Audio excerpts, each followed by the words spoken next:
Hi friends, എവർക്കും Kunjus കിച്ചണിലേക്ക് സ്വാഗതം. എല്ലാവർക്കും സുഖമെന്ന് കരുതുന്നു. ഇന്നത്തെ നമ്മുടെ റെസിപ്പി ബനാന കൊണ്ടുള്ളതാണ്. ബനാന കേക്ക് അല്ലെങ്കിൽ കായ്പോള. അപ്പം നമുക്ക് വീഡിയോയിലേക്ക് പോകാം. വീഡിയോയിലേക്ക് പോകുന്നതിന് മുമ്പായിട്ട് എൻ്റെ ചാനൽ ഇതുവരെ സബ്സ്ക്രൈബ് ചെയ്യാത്തവരുണ്ടെങ്കിൽ പ്ലീസ് എല്ലാവരും ഒന്ന് സബ്സ്ക്രൈബ് ചെയ്ത് എന്നെ ഒന്ന് സപ്പോർട്ട് ചെയ്യണം. അതുപോലെ വീഡിയോ ഇഷ്ടമായെന്നുണ്ടെങ്കിൽ നിങ്ങൾ എനിക്കൊന്ന് ലൈക്ക് തരണം. അപ്പം നമുക്കിനി ഡീറ്റെയിൽ ആയിട്ട് വീഡിയോയിലേക്ക് പോകാം. അപ്പം നമ്മൾ അതിനായിട്ട് ഒരു പാൻ വെച്ചിട്ടുണ്ട്. പാനിൽ നമ്മൾ കുറച്ച് നെയ്യ് ചേർത്ത് കൊടുക്കുകയാണ്.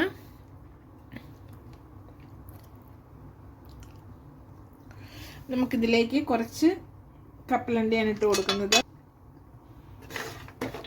നമുക്കിതൊന്ന് മൂപ്പിച്ചെടുക്കണം. അപ്പോൾ നമുക്കിതൊന്ന് ഇച്ചിരി നേരം ഒന്ന് വെയിറ്റ് ചെയ്യാം, ഒന്ന് ഇളക്കി കൊടുക്കുക ഇടയ്ക്ക്. അപ്പോൾ നമ്മുടെ കശുവണ്ടിയുടെ കളറൊന്ന് ചെറുതായിട്ടൊന്ന് മാറി വരുന്നുണ്ട്. ആ സമയം നമ്മൾ എടുത്തു വെച്ചിരിക്കുന്ന മുന്തിരിങ്ങ കൂടി ഇതിലേക്ക് ചേർത്ത് കൊടുക്കുകയാണ്. മുന്തിരിങ്ങയും കൂടി ഒന്ന് നമുക്ക് വറുത്തെടുക്കാം. അപ്പം എന്തായാലും നമ്മുടെ കശുവണ്ടി മുന്തിരിയൊക്കെ റെഡി ആയിട്ടുണ്ട്. ഇത് നമുക്കൊരു പാത്രത്തിലേക്ക് മാറ്റാം. അപ്പം നമ്മൾ ഇനി അടുത്തായിട്ട് എടുത്തിരിക്കുന്ന ഒരു 2 ഏത്തക്കയാണ്. അത്യാവശ്യം ഒത്തിരി പഴുത്ത് പോകാത്ത ഏത്തക്ക ഞാനിങ്ങനെ ചെറുതായിട്ട് കട്ട് ചെയ്തെടുത്തിട്ടുണ്ട്. നമുക്കിതുകൂടി നമുക്കൊന്ന് ചൂടാക്കി ഒന്ന് എടുക്കണം. നമ്മൾ എടുത്ത നെയ്യ് ഉണ്ടല്ലോ, കുറച്ച് ബാലൻസ് ഉണ്ട്. അതിലേക്ക് നമുക്ക് ഈ ഏത്തക്ക കൂടി ഒന്ന് ചേർത്ത് നമുക്കൊന്ന് വരട്ടിയെടുക്കാം.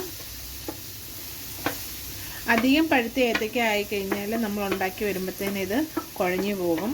അപ്പം ഒന്ന് പഴുത്തതായിരിക്കണം, എന്നാൽ അത്യാവശ്യം പഴുത്തതായിരിക്കണം, എന്നാൽ ഒരുപാട് പഴുത്തു പോയതും ആകരുത്. അങ്ങനത്തെ ഏത്തക്ക വേണം നമ്മൾ എടുക്കാനായിട്ട്. പിന്നെ ഇതൊന്ന് ചൂടായി വന്നു കഴിയുമ്പോഴത്തേനും നമുക്കിതങ്ങ് മാറ്റാം. അപ്പോൾ ഇതൊന്ന് ചൂടായി ഒന്ന് വഴന്ന് വരുന്നിടം വരെ നമുക്കൊന്ന് വെയിറ്റ് ചെയ്യാം. അപ്പം നമ്മുടെ ഏത്തക്ക ഒന്ന് ചൂടായി വന്നിട്ടുണ്ട്. അപ്പോൾ നമുക്കിനി ഇതൊരു പാത്രത്തിലേക്ക് മാറ്റാം. ഇനി നമ്മളൊരു മിക്സിയുടെ ജാർ എടുത്തിട്ടുണ്ട്. അതിലേക്ക് നമുക്കൊരു 4 മുട്ടയാണ് നമ്മൾ ചേർത്ത് കൊടുക്കുന്നത്. 4 മുട്ട പൊട്ടിച്ചൊഴിച്ച് കൊടുക്കാം.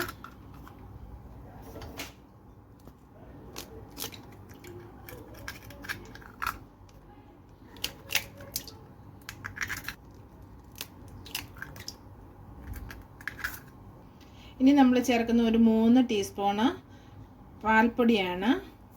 ഇത് നിങ്ങളുടെ കയ്യിൽ ഉണ്ടെങ്കിൽ ചേർത്താൽ മതി, ഇല്ലാന്നുണ്ടെങ്കിലും കുഴപ്പമൊന്നുമില്ല, ഇല്ലാതെയും നമുക്ക് ഉണ്ടാക്കാം.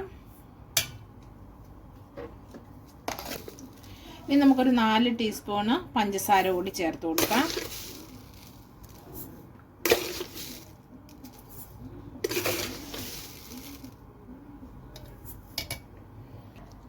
ഇനി അടുത്തായിട്ട് നമ്മൾ ചേർക്കുന്ന ഒരു 3 ഏലക്കയാണ്.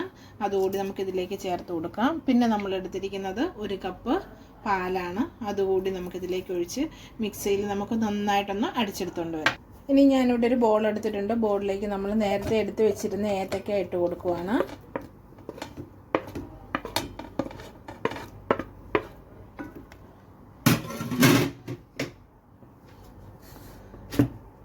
അതിലേക്ക് നമ്മളിപ്പോൾ അടിച്ചെടുത്തുകൊണ്ട് വന്ന പാലും മുട്ടയും കൂടെ നമുക്കിതിലേക്ക് ചേർത്ത് കൊടുക്കാം.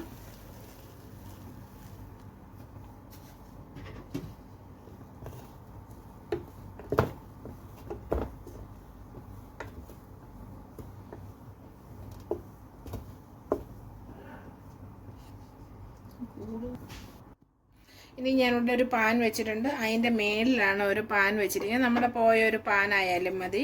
നമുക്ക് അതിൻ്റെ മേളിലൊരു പാൻ കൂടെ വെച്ച് കൊടുത്തേച്ച് അതൊന്ന് ചൂടായി കഴിഞ്ഞ് കഴിയുമ്പോൾ അതിലേക്ക് ഒരു കുറച്ച് നെയ്യ് ഒഴിച്ച് കൊടുത്തേച്ച് നമ്മളിപ്പോൾ മിക്സ് ചെയ്ത് വെച്ചിരിക്കുന്ന ഏത്തക്കായും പാലും മുട്ടയും എല്ലാം കൂടെ ഉണ്ടല്ലോ, നമുക്കിതിലേക്ക് ഒഴിച്ച് കൊടുക്കാം.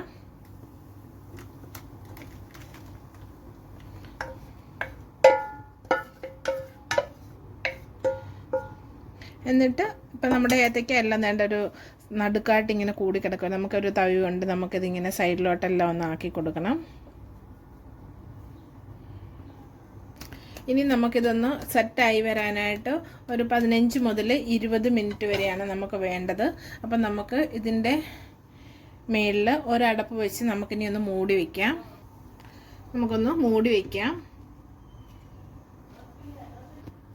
അപ്പോൾ ഒരു 4-5 മിനിറ്റ് ആകുമ്പോഴത്തേന് നമ്മുടെ കായ്പോള ഒന്ന് സെറ്റായി വരുന്നുണ്ട്.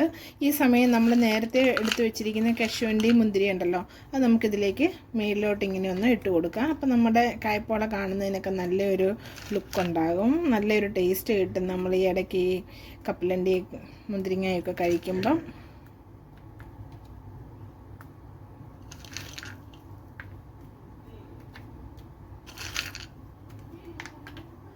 അപ്പം നമ്മളതെല്ലാം ഇട്ടിട്ടുണ്ട്. ഇനി നമുക്കൊന്നുകൂടെ അടച്ച് വയ്ക്കാം. അപ്പോൾ ഇപ്പോൾ ഒരു 20 മിനിറ്റ് ആയിട്ടുണ്ട്. നമ്മുടെ കായ്പോള ഒന്ന് സെറ്റായി എന്നൊക്കെ ഒന്ന് നോക്കാം. നമ്മുടെ സൈഡൊക്കെ റെഡി ആയിട്ടുണ്ട്. നടുക്ക് നമുക്ക് ഒരു ഈർക്കിലോ ഇതുപോലൊരു ടൂത്ത് പിക്കോ ഒക്കെ വെച്ച് നമുക്കിങ്ങനെ ഒന്ന് കുത്തി കഴിഞ്ഞ് കഴിയുമ്പോൾ നമുക്കറിയാൻ പറ്റും ഇത് നടുവും റെഡിയായെന്നും നടുവശവും റെഡി ആയിട്ടുണ്ട്. ഇതിൻ്റെ ഒന്നും പറ്റുന്നൊന്നുമില്ല. അപ്പം നമുക്ക് ഇതിൻ്റെ സൈഡെല്ലാം ഇങ്ങനെ ചെറുതായിട്ട് വിട്ടു വന്നിട്ടുണ്ട്. നമുക്കിനി ഇതിൽ നിന്നൊന്ന് മാറ്റാം. വേറൊരു പ്ലേറ്റ് ഇതിൻ്റെ മേലിലോട്ട് കമത്തിയിട്ട് നമുക്കിതിൽ നിന്നൊന്ന് മാറ്റാം. അപ്പം നമ്മുടെ കായ്പോള ഇവിടെ റെഡി ആയിട്ടുണ്ട്. നമുക്കിനി ഇതൊന്ന് കട്ടൊക്കെ ചെയ്യാം. അപ്പം നമ്മുടെ കായ്പോള നമുക്കൊന്ന് കട്ട് ചെയ്യാം.